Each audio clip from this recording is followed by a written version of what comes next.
the past 5 years alone, you've opened up 6 restaurants: LBK Grill, Salt Steakhouse, Soya, Pepe Kitchen, Salt Market, and Bubby's Bagels. Every day you have 500 people coming in and 500 people you need to please every single day. You developed a relationship with Charles Kushner, with the entire company, so far that they're calling you every year pretty much, asking you to open up a new restaurant. How did you do that? We opened Salt. A lot of people were not for it. Steakhouses are for New York City. They're not for small towns. Something that I learned the hard way, unfortunately, is People fly from all over the world to dine at your restaurants. I was working till 10, 11 o'clock at night, getting home at midnight. I wouldn't see my wife. I wouldn't see my kid all summer. We opened a steakhouse. We interviewed a bunch of managers. We settled on this manager that 2 weeks later was gone. He walked out on us. Tens of millions of dollars in sales, tens of thousands of people every year. What's been your biggest failure?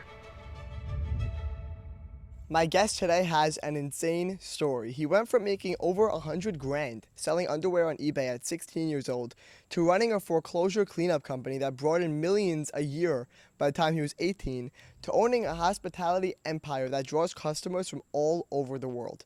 David Mizrahi didn't go to college. He actually didn't even finish high school, yet he's the founder of Salt Restaurant Group, the team behind Salt Steakhouse, Bubby's Bagels, Soya, LBK Grill, Pepe Kitchen, and Salt Market. 6 thriving spots along the Jersey Shore that attract customers from all over the world.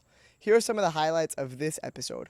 David tells us how he opened a high-end steakhouse during the height of COVID and ended up doubling projections in the first year. He takes us into his relationship with the Kushner family and how that led to partnerships on several restaurants and millions of dollars. He shares the behind-the-scenes chaos of running a high-end steakhouse, like, for example, the time they ran out of plates in the middle of dinner service. And he opens up about the biggest lessons he's learned from an incredibly rapid expansion. I'm talking quite literally opening a new restaurant every year for 5 years. It's unheard of. We talk about carving out time for family when you're building a business, how to grow without spreading yourself too thin, and David's advice for ambitious young people. Before we start, I'm Victor Braca, and Momentum is where we dive deep into the stories behind business success. I know, guys, I say this every time, but this was an episode that I really enjoyed, and I think you're going to love it too. Let's get into it. Guys, this episode is sponsored by Yazdi Entertainment. More on them later.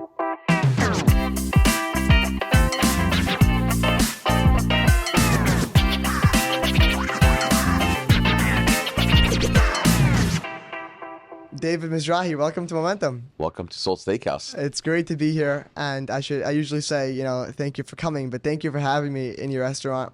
You've built a hospitality empire that seems to be growing every year. In the past 5 years alone, you've opened up 5 restaurants and a market. We're talking originally with LBK Grill. We have Salt Steakhouse, Soya, Pepe Kitchen, Salt Market, and Bubby's Bagels. A hospitality empire, like I was saying, and I know that you were always entrepreneurial. Can you take me back to when you were 16 years old, you got into a car accident, and you turned that into an opportunity for entrepreneurship? So at the age of 16, I got into a really bad car accident. I broke my hip. I was wheelchair bound, crutches bound for a year, on and off, 3 surgeries. And I was stuck home and I'm doing nothing. It was just the beginning of e-commerce, 2008, 2006 actually. And my dad was in the import-export business, selling wholesale closeouts and stuff like that. And it was the beginning of eBay. I said, let me see what I can do. I went on eBay. I asked my dad to bring me home some stuff from his warehouse. And I put it on eBay. In the first 10 minutes I put it on there, it was...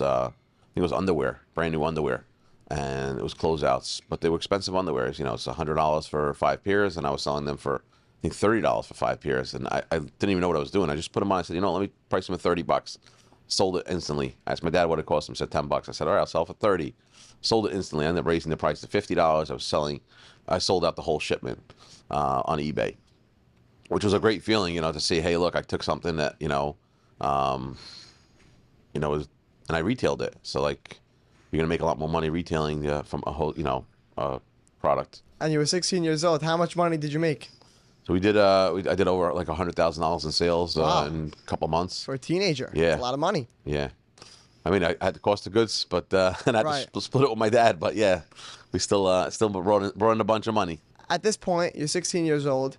You're smart. You're capable. You've sort of proven to yourself that you can make something of nothing. But you instead of starting another business, you actually went to work for pizza shops, falafel shops. Why did you go? Why did you take those jobs? I guess I always enjoyed cooking. I always enjoyed food. I always enjoyed that side of the world, like hospitality. So I worked as a teenager, 17 years old, at a few months, not like a long term, different shawarma places, like I said, pizza shop, for different people. I really enjoyed it. Most professionals in the hospitality industry receive some sort of formal education, whether it be culinary school, hospitality management, business management, anything like that. But not only did you not go to college, you actually dropped out of high school. Can you tell me a little bit about that? I did. So I moved to Lakewood when I was young, 12, 11 years old, and I didn't really fit into the schools there. I struggled in the schools. It was a whole different curriculum that I was used to in New York, and the school system in Lakewood today is not what it was 20 years ago, but it's definitely part of my upbringing. I dropped out of high school in 10th grade. I went to work. I worked for an electrician for a couple months. I worked in different restaurants. Um, I was homebound for a little bit because of the car accident. But ultimately I dropped out, and I never went to college. When you were younger, was that something that people did, dropped out of high school? Were you the only one? No, it was not. Today it's a lot more common for people, youngsters to drop out of school. Um, Going back, looking back, saying, "Hey, look, I had my whole life to work," and I tell this to youngsters all the time: "You have your whole life to work. Enjoy your young years. Like you're gonna go to a workforce. You have the next 50 years of your life to work. God willing, you'll be successful and you'll do all that. But you can't take yourself back to when you were a teenager, to hang out with your friends, to Get those to get that experience and to get that training that you get, and that education that you get from school." And so if you were able to go back in time, would you have dropped out of high school? Probably not. I would not have dropped out. If I would have known what I know today, I would have stayed in school, made it work. But there's the path that was that I chose, and I made the best of it. So So I've heard you speak about your foreclosure business during the 2008 crisis, and if I'm not mistaken, you were 18 years old making millions of dollars per year. Can you tell me about that? so 2008, I was 18 years old. I decided to go work for somebody in the mortgage service provider foreclosure business. The housing crashed in 2008. I Small company, and we were board up the foreclosures, clean them up, fix them up, do minor repairs to them, and I worked for this guy for a little bit. Um, Turns out his company wasn't doing too well. He wasn't running it right, for whatever reasons, and he closed up. He owed me a bunch of money. I ended up getting paid. I decided I'm gonna, I know the business. I learned a little bit about it. Let me open my own company. I applied to the banks to become I got the insurance, and a couple days later, I had my own company. I had a pickup truck. I went out. I grabbed a couple of workers, and I went to work. We were cleaning up these houses, boarding them up, fixing them up. Grew that company. I was 18. I did a few $1 million in sales in the sequential years, and had 30, 40 employees every day working for me, doing this work. Built the office, and I really had to learn on the job. I didn't really know what I was doing. I didn't have the right insurances in place. I didn't have the right management skills to manage it. But somehow, I made it work. I eventually sold the company in 2012, and I got out of it. I didn't really enjoy it so much. It was more a job for me than a passion. Yeah. Crazy how you were 18 years old, the age that people are seniors in high school, and you're making millions of dollars per year, employing 30 to 40 people, which is unbelievable. I want you to be a part of the Momentum Army. The Momentum Army is our frontline force that holds up this entire podcast. Now, you might be wondering, how do I enlist in this Momentum Army? Guys, it's very simple. Share this episode with 3 people right now. Before you continue watching, don't skip this. 3 people is all I ask. I don't run any ads for Momentum, and the main way the podcast grows is through word of mouth. So be sure to enlist in the Momentum Army by sharing this episode with 3 friends. Let's get back to the episode. A lot of people, most people I would say, would have taken that experience that success in real estate and catapulted that into a career in real estate where they could have made tens of millions of dollars, but you decided to go back into hospitality, to go back into the culinary arts. What went into that decision? If you do something you don't love, you're just doing it for a job. You're doing it for, even no matter how much money you're making, you really don't feel satisfied at the end of the day. When you put in a 12-hour day and at the end of the day, you don't really have what to show for it other than money. Money comes, money goes. It's not really a fulfilling thing for you to make more money. And you can just, if you have $1 million, you want $2 million. If you have 2 million, you want 4 million. If you have four, no matter how much money you have, everybody wants more money. Everybody wants to make, you see, no matter where you are in life, and money is something that you're always going to want more of. You're going to need more of it. You're going to spend more of it. And the more you have, fulfillment is not something you can, you want to feel fulfilled. When you feel fulfilled, whether it's personal life, family, whether it's in business, with your business operation, and you feel fulfilled with that, like it's a feeling that you get from, not from money.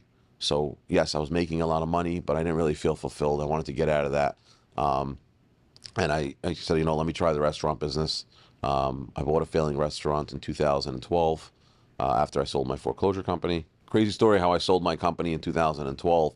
A friend of mine calls me up and says, my brother-in-law just came back from Israel, and he just started a company doing the same thing that you're doing, the foreclosures, and he needs some help. He's struggling with a bunch of different things. I said, yeah, give him my number. Tell him to call me. So he hit me up. I sat with him for 2 hours, went through a bunch of things, helped him out, showed him a bunch of tricks, so a bunch of things that I learned from my experience. And a few weeks later, he called me up. We ended up becoming friends, and he says, would you be interested in selling your company? I said, yeah, I would sell it. I don't really love it, so I was thrilled to the idea of selling my company. I was 22, so I sold the company, sitting on a pile of money, and just, enjoying life, I would say, at the age of 22. Do you think people doubted you as somebody, a young kid who was successful in real estate, but decided to, use that success to go into the hospitality industry? So I would say definitely people doubted me all along. Even when I was opening Salt, I had people doubting me, saying, you want to flip burgers, you want to, like people have told me that, you're in the real estate business, you want to go flip burgers. Listen, if you enjoy flipping burgers, flip burgers. If you enjoy sitting in warehouses, if you enjoy selling real estate, whatever you really enjoy to do, follow your passion. I think, hospitality was my calling. You really have to follow your passion, because otherwise you're just going to work and you could be a doctor, you could be a nurse, you could be, there's thousands of different things you can do. But really, you got to enjoy what you do every day. So you bought your first restaurant. It was a failing shawarma shop. Is that correct? Yes, I bought it was a small restaurant, 20 seats in Lakewood, called, at the time, Pitala. It was shawarma place, very small. I bought it off a friend of mine. It was failing. He had bought it as an investment with his brother-in-law. And I turned it around, changed the name to Ita Pita. I moved it a block away to a larger location. And I grew it to a point where it was really, really profitable. How did you do that? How did you turn it around? You're buying it from somebody and it's failing to the point where he had to sell it, right? And I'm sure the food was good beforehand, and maybe you made changes to the quality, but when you go into a restaurant, you buy a failing business, how do you turn it around? So really, you have to see what's not working. You have to know what the customers want. You have to know like how the employees are operating. The employees, if you have employees that don't really care, your food quality is going to go down. You're going to be serving people food that's not fresh. People want just fresh food. They want quality food. They want a good experience. They want to walk in and, like today, every technology age, everybody's on their phones. If you walk at the restaurant, everybody's sitting on their phones, and you have to say, excuse me, to the employee behind the counter, can I order? That's not what the customer wants. The customer wants to be greeted when they walk in. Hey, how are you? Welcome. Good morning. Good afternoon. Good evening. Welcome. They shouldn't have to ask you, excuse me. They're not doing you a favor by coming in. You're doing them you're doing them a favor. They're doing you a favor by coming in. You're not doing them a favor by being there. What else did you do that the previous owner didn't? Really, a restaurant's like a child. You have to really love it, and you have to put the passion into it. I think they bought it as an investment, not as a restaurant. And the restaurant business is very different. Like I have a lot of friends in a lot of industries. If you're in the e-commerce business, right, you buy a product, you sell the product, and you move on, right? Occasionally you get a return. Same thing in the real estate business. You buy a property, you buy a strip mall, you lease out the stores. Unless they have a roof leak or they need something from you maintenance-wise, the rent comes in every month, and you keep going, right? In the hospitality business, every day we have, whether it's 100 customers or 500 customers, every day you have 500 people coming in and 500 people you need to please every single day. So you really have to be in that business of hospitality, of like service, in order to be in the hospitality business. Interesting. And so that's what you did. The previous owner didn't. And I guess that turned it from failing to profitable? Yeah, so just by adding that level of service that you're going to give people when they're going to come in, whether it's fast food, people want to be in and out. If it's going to be a steakhouse, they want to have that experience where they're going to sit for 3 hours. So you have to give them the experience that they're looking for. Somebody orders takeout, the food's got to come hot, it's going to come wrapped properly, and it's going to come with all their special requests. If they requested spicy mayo with their sushi or an extra container of tahina with their falafel, you got to make sure you have to try to accommodate all those things, because if I love to eat my falafel with tahina and I didn't get tahina or spicy mayo with my sushi, I'm not going to be happy. As good as the sushi is, as good as the falafel is, that little thing that you have to care about giving the customer, that little thing, and that we don't always succeed at it, right? We're humans, but we really try to take care of that little extra bit. Let's talk parties for a second, guys. Let's be real. We all love partying, but don't even get me started on planning a party. The pressure is so stressful, from juggling multiple vendors to choosing the right music, lights, games. It can really be a real nightmare. That's where my good friends at Yazdi Entertainment come in. These guys are the expert one-stop shop for event production, whether it's a wedding, engagement, bar, bat mitzvah, corporate event, literally any type of event or party. Yazdi Entertainment is the only call you will need to make. Mark my words on that. I'm talking lighting, sound, male or female DJs, photo booths, games, staging. They do it all. Guys, if you're planning a party, make the call to Yazdi Entertainment. And if you're not, it might just be time for you to throw one just to get to work with Eli and his team. Guys, you can call 646-765-5643 or email yazdientertainment@gmail.com. All right, back to the episode. You turn around this failing restaurant. What did that teach you about creating or uncovering hidden value? So it's really about maximizing whatever you're doing. I felt like over there my value was maximizing the restaurant. Added a Friday takeout for Shabbat. Added new menu items. Expedited deliveries. Move it to a larger location, want more seating where we could accommodate more people. Did off-site catering, we've added to it. So there was a lot of things that I added to it that really brought the value up and the profits. And over the next decade, you either bought or you launched many different restaurants in different categories, in different locations, and they pretty much were all ultimately successful, and they saw success for years. And I think we've all heard the stat that 80% of restaurants fail within the first 3 or 5 years or whatever it might be. And you shattered those expectations repeatedly. What was your playbook to launching a successful restaurant? So I think launching a successful restaurant is really listening to your customers. I always tell my employees, I said, the customers are the bosses. I'm just the middleman over here. The customers pay me for the food, and I pay you for your salary. Without customers, we don't have a business. We never forget that, especially in hospitality. In retail, you're locked in with a lease. Over here, nobody's locked in with anything. There's no contract if somebody has to come eat by me. If I don't give them good service, I don't give them good food, I don't take care of the guests, they don't leave happy, they don't return. That's really what you got to remember. So you got to live by that. Do you think that's enough to turn a restaurant from, failing into profitability? Do you think that the previous owners of the restaurants that you bought just didn't care about their customers? Was there more to it than that? So I don't know if it was they didn't care about their customers or they didn't really know their customers. So you really got to get to know your customers. On any given day, you'll see me in one or multiple restaurants, talking to guests. How's your experience? How's your food? How's your service? And people will call me and give me both positive and negative feedback. And people sometimes are hesitant to give me negative feedback because they feel bad telling me, but it's not hurtful. It's very helpful when somebody gives you negative feedback. One story stands out to me. The week we opened Salt Steakhouse, friend of mine who's very close calls me up and says, "Where are you?" I said, "I'm on the way to work. I was driving. I was on the Parkway." He tells me, "I'll meet you at the rest area." Pull into the rest area. I said, "I got to go to work." He's like, "I'll meet you at the rest area. It's super important." I'm like, "What's it about?" He's like, "I'll come and I'll talk to you in person."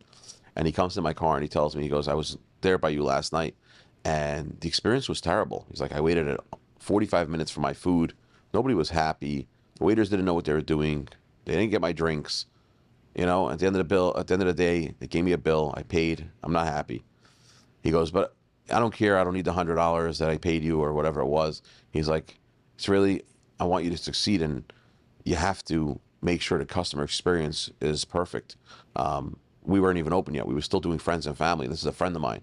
And he goes, "Not everybody who's coming is your friend and not your family and doesn't really care about you and care about your business." So that day, I called everybody who was coming and I said, "Hey, I got to cancel your reservation." They said, "What do you mean? I've planned my whole date night. We're coming to the new restaurant." I said, "I got to cancel your restaurant. I can't see you. I can't host you tonight," which was very hard. And we went from serving 200 people down to 50 people.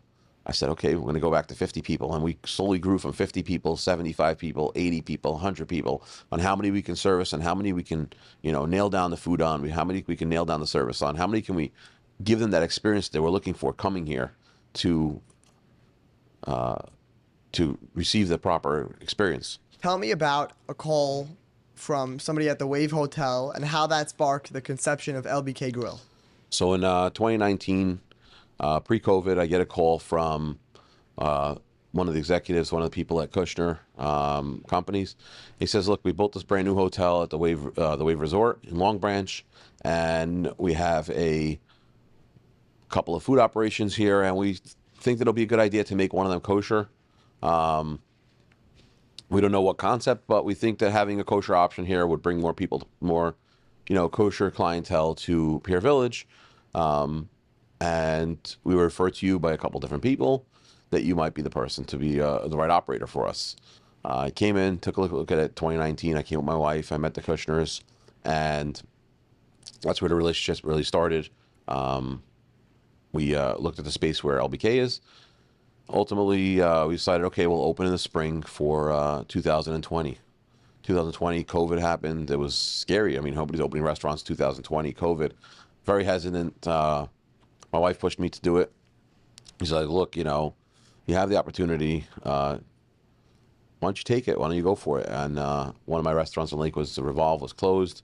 We actually bought a food truck during COVID because there was no indoor dining. Made a bunch of money on the food truck, which I ended up closing and selling after at the end of COVID. And said, "I have the employees, I have the will, I have the know-how. Let's go for it." So we opened LBK in May of 2020. Wow, right in the heart of COVID. Yeah, right in the heart of COVID, we opened.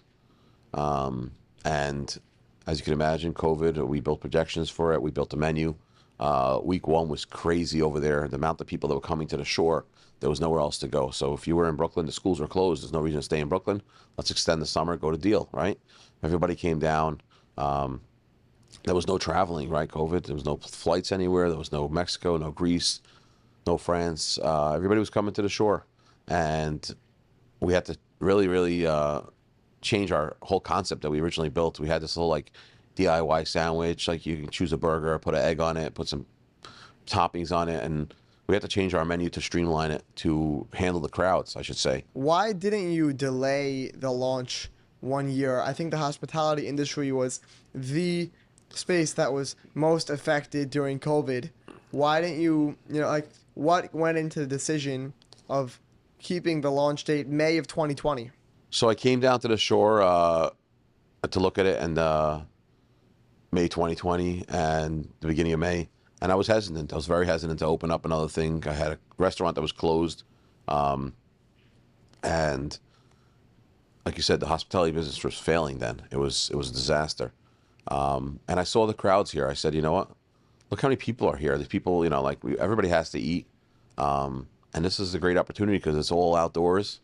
And it really worked, having that during COVID. We doubled our projections year one, which was incredible. It was a great feeling seeing lines. I mean, it wasn't built to handle the volume that we do.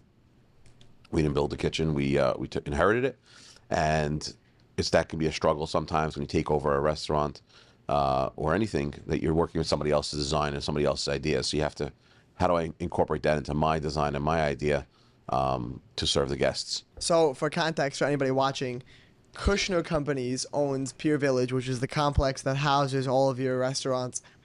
And they initially called you up to open up LBK Grill over here. And you developed a relationship with Charles Kushner, with the entire company.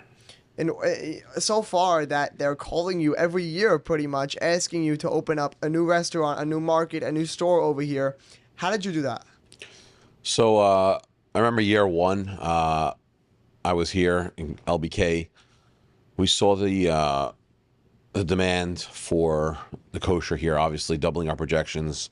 And we had a plan to try to stay open all year, doing Uber Eats and deliveries and stuff like that. Ultimately, that didn't work. We pivoted. We made it a seasonal restaurant. But during the summer, when we were open, we got inundated with requests. Do you offer Shabbat meals? Can I make a reservation? The reservation at a fast food place? At a fast food place, exactly. So people didn't really know what we are. It's called LBK Grill. A grill could be a sit-down restaurant. It could be a family restaurant. It could be a fast food place. Doesn't really tell a story of what it is.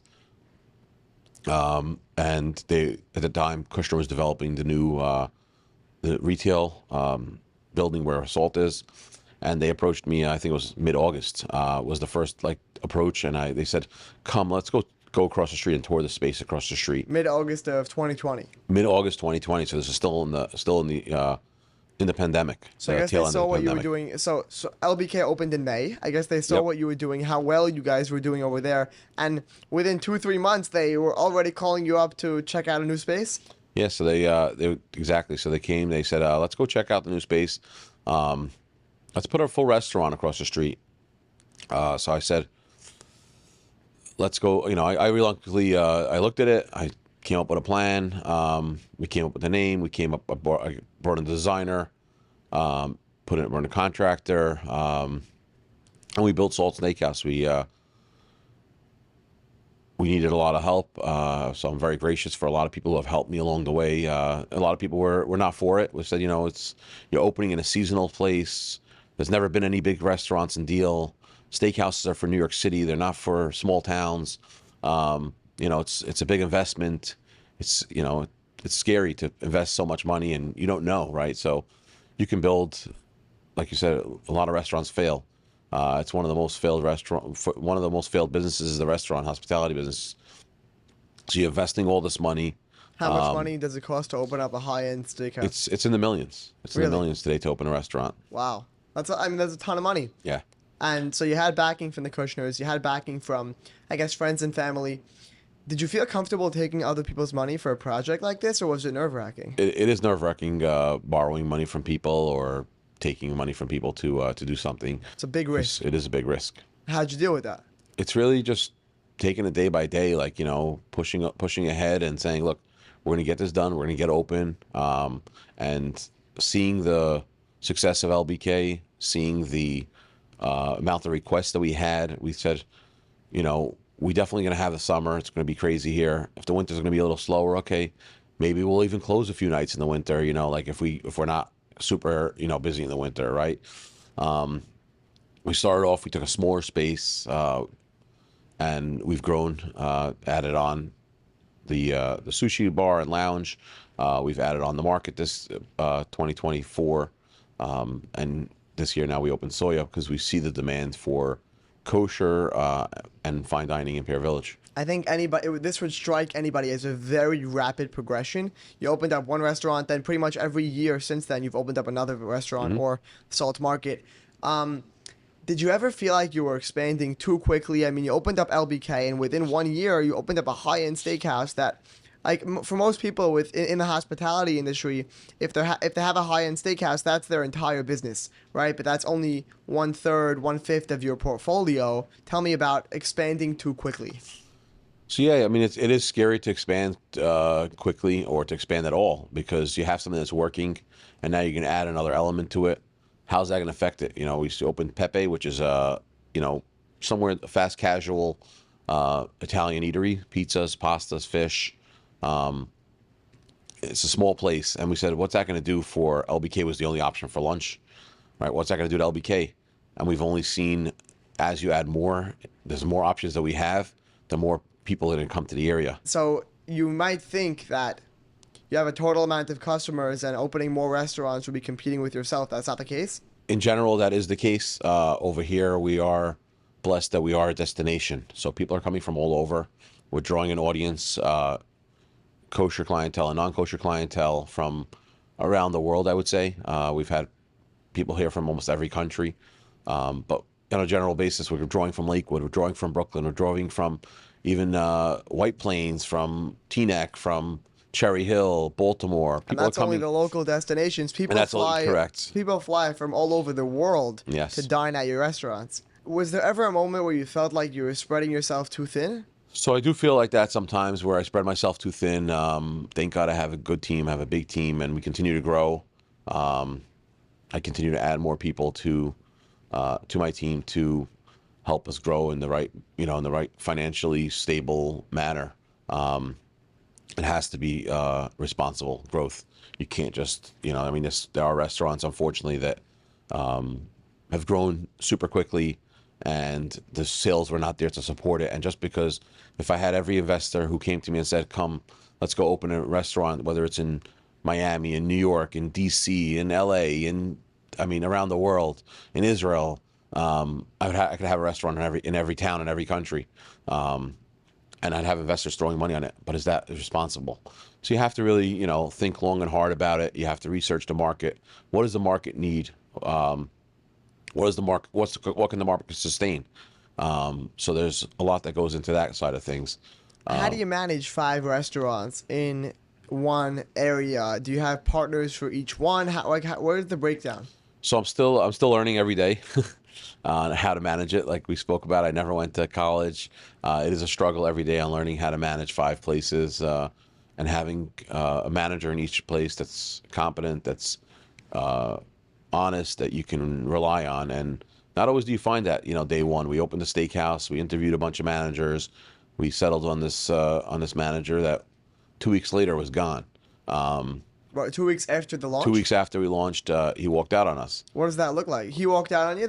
Yeah. That's crazy. So Yeah. like So you now- probably had to scramble to find a new person. Yeah, so it was a couple weeks without a manager, and then we hired a new manager who's still with us today, James. He's amazing, and we continue to grow the team. So consistency in a restaurant is a big thing. So having at least the manager and the chef, consistent people working for you, treating your workers right, throwing holiday parties for them, giveaways, giving them vacation time off, you know, things like that, bonuses, just to keep people motivated and keep people happy. Not everybody wants to be their own boss. Not everybody wants to open their own restaurant. Some people want to, you know, 9 to 5 or a 5 to 11, we call it, working for somebody. And if you take care of them and they're happy, they have no reason to go elsewhere looking for another job, and they're going to work for you and be loyal and help make my job a lot easier. When you opened Salt, I know that you launched with a partner who was one of your close friends, and you guys butted heads a little bit. You had some disagreements, and you ended up buying him out.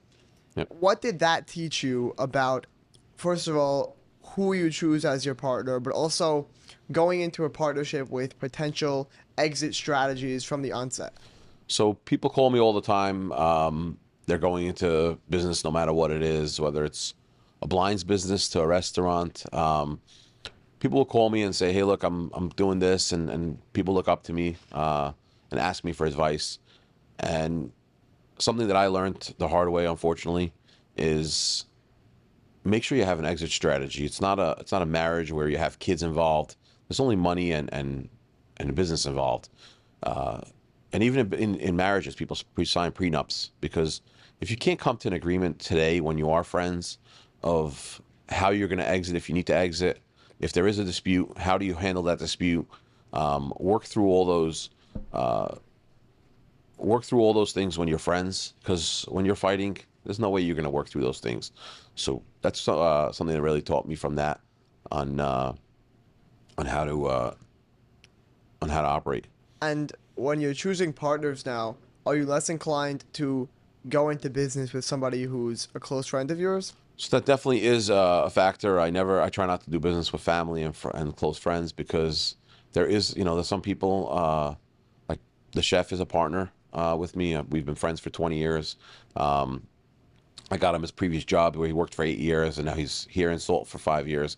So I know him for close to 20 years.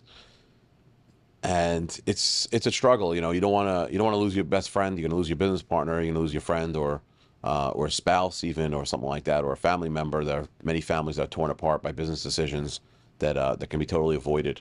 So I try not to do business with family. I try not to do business as much as you want to, right? Because they're close to you. You have to really, really dot your I's and cross your T's and make sure that there's nothing that could go wrong. And even then, there will be something going wrong, and you have to work through it. What's been your biggest failure opening multiple restaurants, bringing in tens of millions of dollars in sales, and if you see 500 customers a night across all of your, or a day across all of your restaurants, then we're talking about tens of thousands of people every year. What's been your biggest failure? So I say my biggest failure is really time control. Timing is a big thing, especially seasonality over here. But something that's taken me many years to learn is a good work-life balance, which I'm still learning every day, is how to spend more quality time with your family, right? We're ultimately working to have a quality of life for not just for us, but for our kids and our families. So that's something that I'm learning every day on how can I grow my quality of life, spend more time with my kids, spend more time with my wife, spend more time for myself, which is something that I learn every day. I know that when you first opened up one of your restaurants, you were living separately from your family for the week. Can you tell me a little bit about that? So yeah, the first year we opened, almost 2 years, because LBK we opened. I was working almost every day. I was here a couple days a week, and I'd work till Here in 10 Long Branch. in Long Branch. Yep. Right. I lived in Jackson. Had a young newborn baby at home, and I was working till 10, 11 o'clock at night, getting home at midnight. I wouldn't see my wife. I wouldn't see my kid all summer. 2020, 2021, we opened Salt, and it was even worse. Throughout the construction process, I was here a lot. Then when we ultimately opened, the entire summer, I was here every day. I would come in at 10 o'clock in the morning, and I'd leave at midnight. Get home at 1 a.m., take a shower, and I'd do the same thing the next day. And then I'd get to the weekend, and I was bombed. I was dead. I would sleep the weekend. I didn't see my kid. I didn't see my wife all week. I made a decision. I said, what am I doing this for, right? So I'm doing this for my quality of life. Got an apartment out here, and I made the move here for the summer. That I'm local now. I can go home, spend time with my wife, spend time with my kids, whether it's every day or every other day. Not every day do I get to do it, but I try to do it every day. I just spend quality time with your family, because you got to remember what's the ultimate prize, what's the ultimate goal, what are you working for, what are we doing? Have you found that your business has suffered because of that?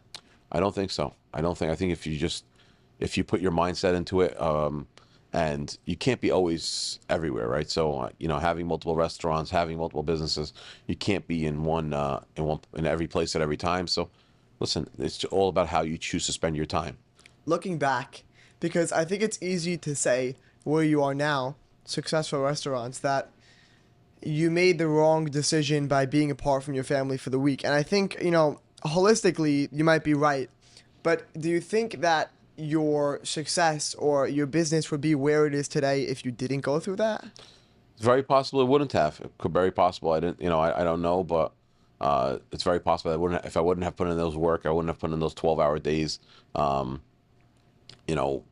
and pushed through and gotten all the bugs worked out, which there's not all the bugs worked out, but working through those challenges that you have opening a new restaurant, whether it's staffing challenges, whether it's running out of plates in the middle of the night. We didn't buy, like a middle of dinner service, we ran out of plates, I remember, and saying, crap, we need more plates, like washing dishes in the middle of the night and trying to get more plates to serve the guests, and then running to the store the next morning buying plates that don't match the other ones, because You got a custom order, and all those challenges that come into a growing business that I didn't really know what I was doing. I didn't know how many plates I needed. You know, when I started Momentum, I did it because I love talking to business people. I wanted to inspire people with real stories, stories of how people built something from nothing.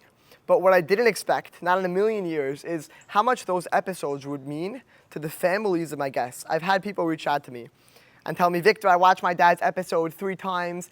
Thank you for capturing a piece of him forever. And that's what led me to start Life Vault Films. Guys, it's a way to professionally capture your parents or grandparents or your full life story, from where they were born to how they built their life, their family, their values, their business, all of it on film forever. It's not a tribute, it's not a slideshow, it's them telling their story in their own voice so that your grandchildren and great-grandchildren can know them too. I mean, think about that for a second. Imagine that. Imagine you felt like you knew your great-great-grandmother. Wouldn't it be amazing to see her smile, to hear her voice, to listen to her talk about her life in her own words? And that's what Life Vault Films gives you. And it's something your family will cherish for generations to come. Guys, if you want to capture the essence of your loved ones forever, click the link in the description to learn more. Because if there's one thing I've learned from the podcast, is that stories fade unless we capture them. Let's get back to the episode. What goes on behind the scenes, behind those 2 kitchen doors that nobody in the restaurant sees, because you're coming to a high-end steakhouse and you're expecting quality, obviously, and a serene process throughout, yet there could be chaos going on in the kitchen. For example, plates running out. What else has happened that taught you something about how you operate in the future? So there's a lot of challenges in the restaurant business. A lot of them stem back to staffing, or products. I've had it in the middle of the night, you know, in the middle of the dinner service, where we run out of product. Now we got to get product. So you're running to the store to buy stuff. The customers don't know that there's somebody who just ran in the back door with whether it's, you know, a meat delivery or whatever it may be, and how you're going to get the guest that food. Staffing, you know, we had a few weeks ago, Saturday night, 3 staff didn't show up. I got in a car accident and, you know, was in the hospital, and you're missing 3 staff members on a Saturday night. You got to, you know, jump in and help them. So something that I've learned is I won't ask my employees to do something I wouldn't do. And I try to know a little bit about every aspect of the business, from the cooking process. I'm not the chef. I don't make the recipes. The chef does all that. But I like to know enough of it that if I needed to help somebody, and my employees know that if somebody's struggling and somebody needs help, and I see them struggling, I'm going to step in and help them. Not because they can't do their job, or because I want to help them. And I think showing them the leadership of, I'll get my hands dirty, whether I need to wash dishes, or if I need to help somebody cook something, or if I need to, you know, clear a table. You will see me doing that if I need to, which is one of the challenges, one of the many challenges that goes on behind the scenes. People don't see that, you know, that, hey, they're 3 people short in the kitchen, or the computer system went down in the middle, you know, like the computer system's almost like the heartbeat of the restaurant. Without the computer, the orders don't get to the kitchen. So that's challenging sometimes. You know, the power will go out, and now the computers are off for 3, 4, 5 minutes, which will delay everything for 5 minutes. Things like that do happen. You get a power outage or brownout will actually shut off the gas to all the cooking appliances. Wow. So not only is it going to restart our computers, now we have to go, the rabbi has to go around to 20 cooking appliances, relighting every single one of the fires, relighting the pilots. It's a process. So many moving pieces. So there's so many moving pieces, yeah. So the lights flickered in the restaurant for a second, which browned out, you know, the electric, which happened a couple weeks ago, and now that's going to cause a 15-minute delay. So instead of your dish coming out right away, it's now going to delay 15 minutes. So there's a lot of things like that the customers don't see behind the scenes that have to get, you know, take place. It's so crazy that there are like hundreds of moving pieces in a restaurant. I'm sitting here waiting for my food, for example. I'm telling my girlfriend what's going on, what this place is, you know, they're late with the food. And yet, like, so many things could be going on behind the scenes that I have no clue about. Yeah, I mean, you know, we're human, so you'll have somebody who will, you know, steak takes 20 minutes to cook. The guy forgot the steak on the grill for a little too long, and now it's medium well instead of medium rare. I don't want to serve you a steak that's overcooked. So now he's going to make you a new steak, so that's going to delay you 20 minutes. Now you waited 40 minutes for your steak instead of 20 minutes. So things like that do happen. We're humans, right? So we try to limit as many issues as we can, but they do happen. To somebody interested in hospitality, in cooking, in food, in hosting, do you recommend they get into the restaurant business? So really, the restaurant business is a very rewarding business. At the same time, it can be very, very challenging to us. We have to make sure that going into the restaurant business, you know what you're going to be offering, have a cohesive offering to the guests. We can't take a fast food place and serve a $100 steak. People are not going to take it. And you can't take a fancy restaurant and serve chicken tenders. People are not going to be receptive to that. You have to really offer a cohesive experience, which I think is and a consistent experience. I think those are two of the most important things. No matter what you're doing, it has to be consistent and it has to be cohesive. People are expecting a certain thing when they have coming, and you got to offer. You got to do that. So that's one of the things. Obviously, there's a lot of things, and you got to know your clientele. You got to know the area where you're opening, what you're doing, and it could be very rewarding. It could be very financially rewarding. It could be rewarding, fulfilling. So some people are chefs, and they say, I see this very, very often. You could be the best chef in the world, make the best food, but if you're not, you got to understand the business side of things too. It's a numbers game. You're ultimately here to make money, right? So without making money, there are people that have restaurants as hobbies. You do see that. Generally, they're very wealthy and they're opening it as a hobby, and they don't care if it loses money. So that's one part of it. But generally, it's people that are going into the restaurant business want to make money, and you have to know your clientele. You have to know your demographic and what price point you're going to be at. Will the market sustain it? People have dreams that the kosher market is going to be something that it's not. The kosher market is a niche market. You have to really offer something that's going to speak to your clientele. That's the most important thing. To somebody who wants to be in your position in 10, 15 years, operating a high-end steakhouse, should they follow your playbook of buying failing restaurants and turning them around? Do you think a different first step would work better for them? So I don't know necessarily if the playbook is my playbook or a different playbook. This is what works for me. God's just sent me the opportunities to continue to grow, to open up LBK, to open Salt, to open Soya, Pepe, and to continue to grow with it. There has been obviously many challenges along the way. I've learned a lot. I've made a lot of mistakes along the way, things that I would change, but it have cost me a lot of time, money, and efforts. So that definitely is a lot of things that I could have changed today that I didn't know 5 years ago. I don't know if it's buying a failing restaurant. It's definitely a cheaper way to get into the industry when you buy a failing restaurant or you take over a second generation space that's maybe failed and they did a lot of work, and now you're going to get the benefit of that build out that they built the restaurant already. That can come with challenges or pluses that you don't have to spend all that money.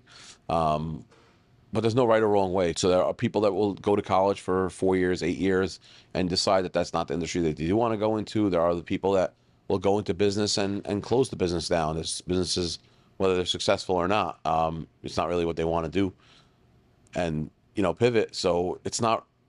I don't know if my playbook was the best playbook. It's the playbook that I chose, being who I am. Everybody has their own path, and everybody's got to find their own journey to get there. I don't think there's a right or wrong way to get there. Let's shift for a second to giving back, chesed, nonprofits, philanthropy, things like that. And you've been involved in that through your business. But let's go back a little bit to when you lived in Lakewood. You were a volunteer firefighter. Can you tell me a little bit about that? So when I was 18, actually, I went to EMT school. I became an EMT. And through that process, I decided I don't want to be an EMT. An EMT, although it's a, really, really great thing to do to, help people that are in need. I didn't find it my calling. I didn't really love the, medical part of it. I didn't love that side of it. So I decided, let me become a firefighter. I was one of the first religious firefighters in Lakewood. I went to school for that. Became a firefighter, moved up the chain, became a officer, a lieutenant.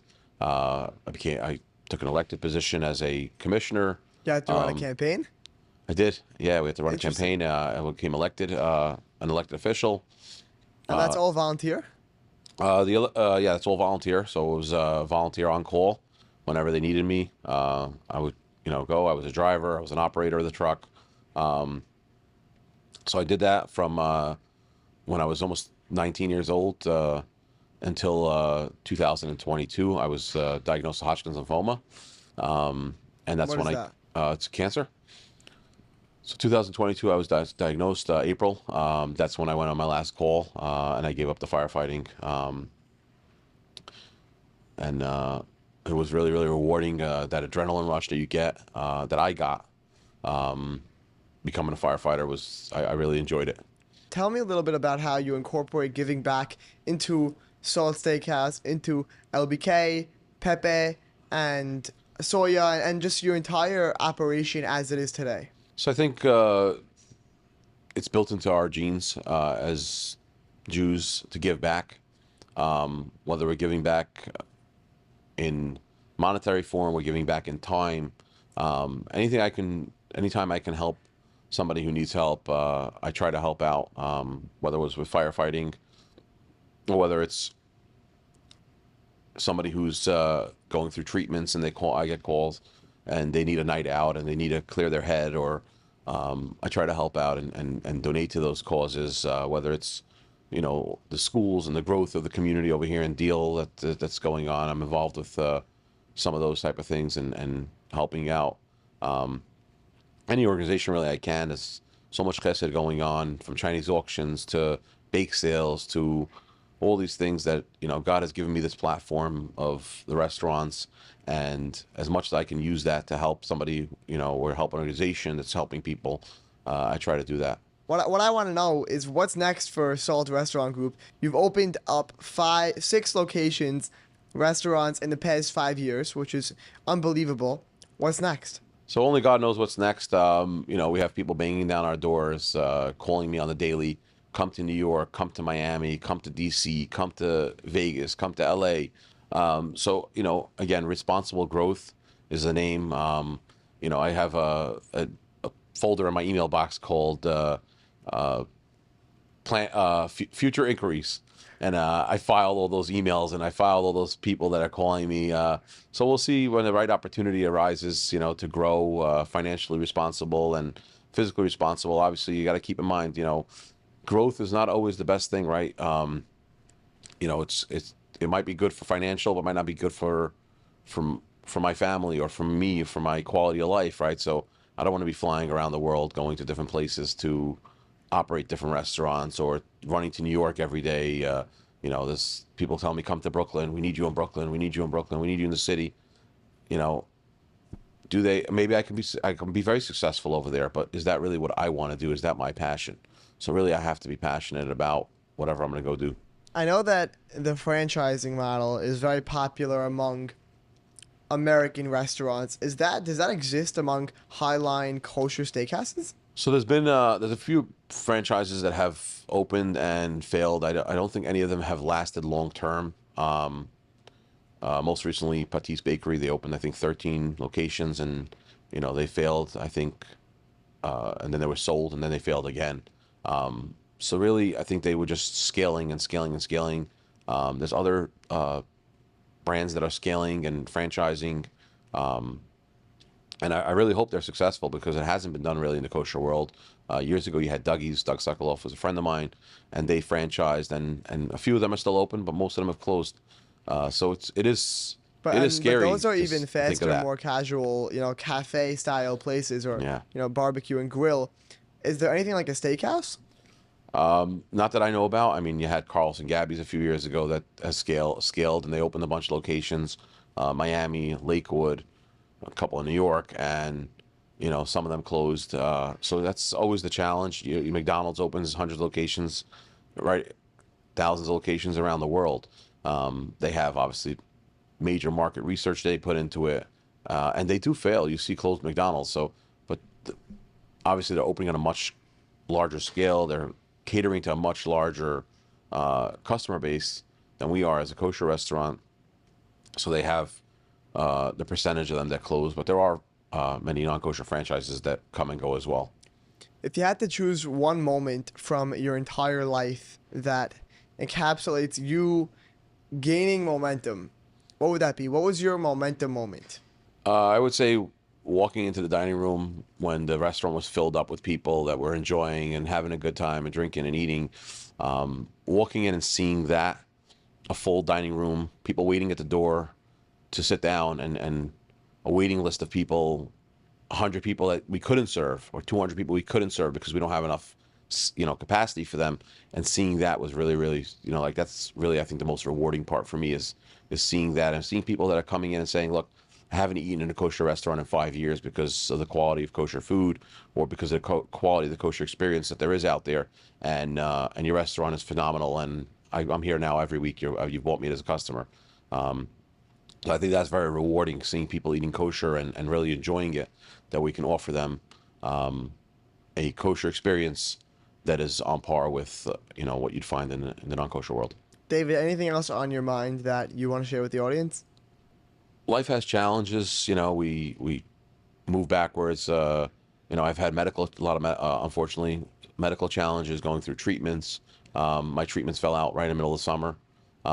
And I could have put myself down and said, look, I'm in the hospital, I'm going through treatments, and,